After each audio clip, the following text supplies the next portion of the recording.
But ఒక పెద్ద ప్రొడక్షన్కి presence అని వేయడానికి ఒక కంటెంట్ బాగుంది అనుకుంటే వాళ్ళకు కూడా ప్లస్సే కదా. వాళ్ళకు ప్లస్సే. ఈ 2 సినిమాలు ప్రెజెన్స్ అని పడిన తర్వాత 2 సినిమాలు హిట్ అయ్యాయి. అవును. వాళ్ళు కంటెంట్ చూస్తే, కంటెంట్ నచ్చితే ఖచ్చితంగా పెద్ద ప్రొడ్యూసర్స్ కానీ ప్రొడక్షన్ హౌసెస్ కానీ ప్రెజెన్స్ మేము వేస్తామని చెప్పి ముందుకు వస్తారు కదా. చూడాలి కదా ఫస్ట్. ఒక ఓటీటీకి 100 సినిమాలు ఉన్నాయి లైన్లో. ఇప్పుడు ఒక మైత్రి డిస్ట్రిబ్యూషన్ ఆఫీస్కి వెళ్తే రోజు ఒక 10-20 సినిమాలు లైన్లో ఉంటారు ఆడ. మా సినిమా రిలీజ్ చేయండి సార్, మీరు డిస్ట్రిబ్యూట్ చేయండి సార్ అని. వాళ్ళు ఫస్ట్ చూడాలి కదా. వాళ్ళు ఎందుకు చూస్తారు? ఇప్పుడు అదే నా చూపించడం నీకు కష్టమని అడుగుతున్నా. చూపించడం కష్టమే. ఇప్పుడు వాళ్ళ పాయింట్ ఆఫ్ వ్యూలో నేను మాట్లాడతాను. నీ మీద 10 రూపాయలు పెడితే 50 రూపాయలు వస్తుంది. వీడి మీద ఏమొస్తుందో తెలియదు. ఎందుకు పెట్టాలి నేను? ఇప్పుడు నీ మీద 10 రూపాయలు. ఇప్పుడు మన కింద బోరం ఉన్నాడు, నాకు మంచి ఇన్స్పిరేషన్. ఇది వాళ్ళ ఇంటికి మా ఇంటికి ఒక 40 నిమిషాలు అంతే, పక్క ఊర్లే. మనోడు ఫస్ట్ సినిమా తీసినాడు, రాజావారు రానివారు తీసినాడు. ఓకే, తర్వాత ఇది ఎస్ఆర్ కళ్యాణ మండపం తీసినాడు, హిట్ కొట్టిన తర్వాత మనోడికి లైనప్ వచ్చింది. ఎందుకంటే ఒక మార్కెట్ ఓపెన్ అయింది. మనోడికి మార్కెట్ ఓపెన్ అయింది, నాకు ఇంకా మార్కెట్ ఓపెన్ కదా. నా మీద వాళ్ళు ఎందుకు రిస్క్ తీసుకుంటారు?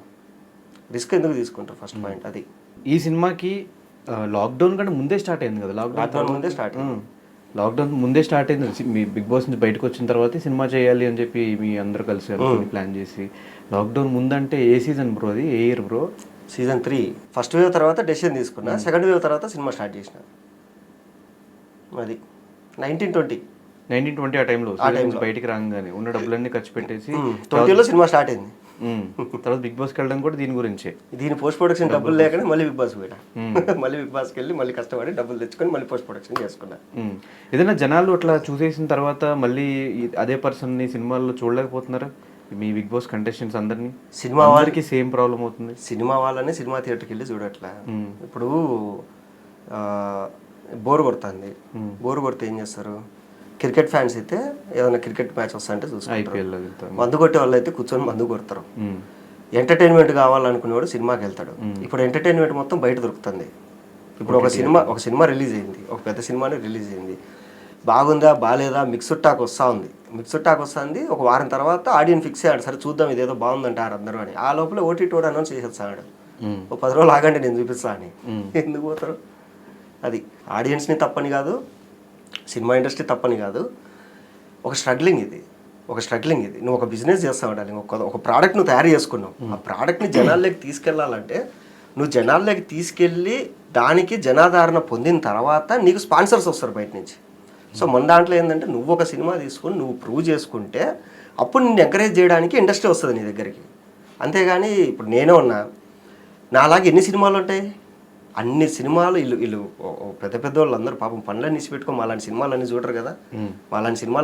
ఇదే పని కాదు కదా వాళ్ళకి. వాళ్ళు ఆర్గనైజేషన్ అయితే నడపట్లేదు కదా, వాళ్ళది బిజినెస్సే కదా పాపము. సో వాళ్ళకి ఇల్లు కూడా వాళ్ళు ప్రొడ్యూసర్లు వాళ్ళకి ఉంటుంది కదా. సో నేను చెప్పేది అది. ఇప్పుడు వాళ్ళు అసలు పట్టించుకోవట్లేదు, చూడట్లేదు.